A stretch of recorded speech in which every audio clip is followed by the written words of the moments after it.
Racism means basically like A large part of a race feels that they're superior to another race.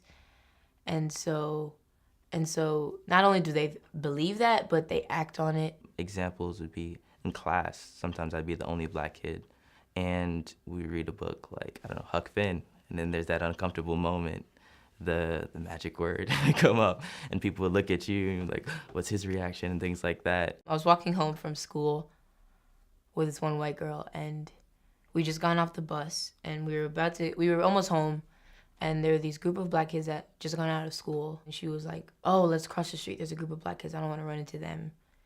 And so she told me, which I don't even know why she would do that. I used to wear a sweatband like just to reinforce my wrist.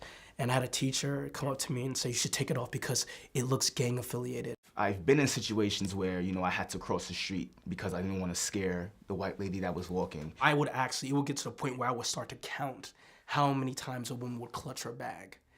When I was 16, I was leaving my mom's house in my pajamas, which had snowmen on them, with my brother, and we were actually stopped by the police rather aggressively. I've been stopped by the cops on my way between classes because we have two separate buildings, walking from one building to the other building, as my white students in the same class walked by me. It's kind of upsetting because we live in a world where my mom has to be afraid when I walk outside from the people that are like meant to protect me.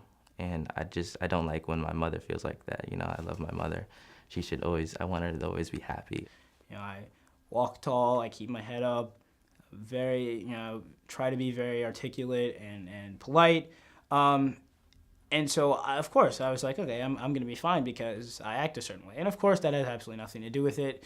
The way people perceive you, is not up to you. My parents taught me, cops are your friends, you're supposed to, they're here to protect you, but all I'm seeing is the opposite. So how can I not be afraid when I feel like I'm being hunted? When I feel like I'm there to fill a quota? We are in a so-called free society, and as a black man, we literally don't feel free. We don't know what freedom is. Every time we're killed, the first thing you see on the news is, criminal record, or something like that. So from the second the bullet hits us, already we're starting to be dehumanized. With black people like myself, we don't get as many chances as they do. So you have to be aware and you have to watch out and you can't mess up. This was an extremely emotionally taxing process for me in terms of coming to terms with maybe the nature of racism in my own life and in this country and in this world.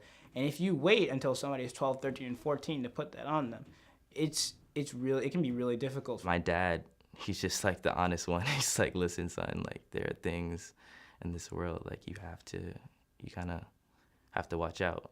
He doesn't want me to live in fear, but he wants me to be aware. I want people to know that I'm perfectly fine and I'm not gonna hurt anybody or do anything bad.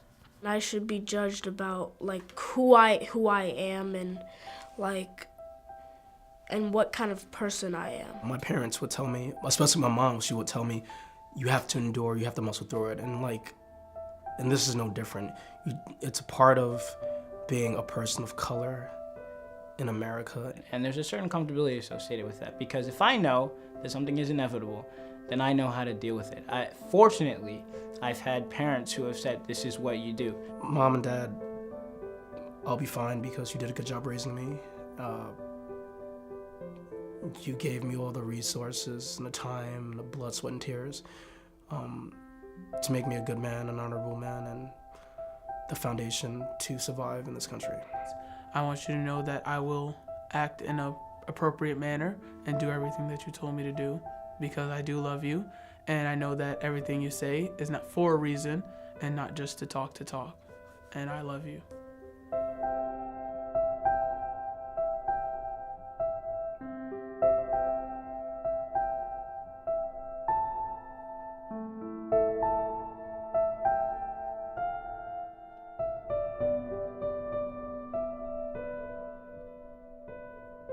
Thank you.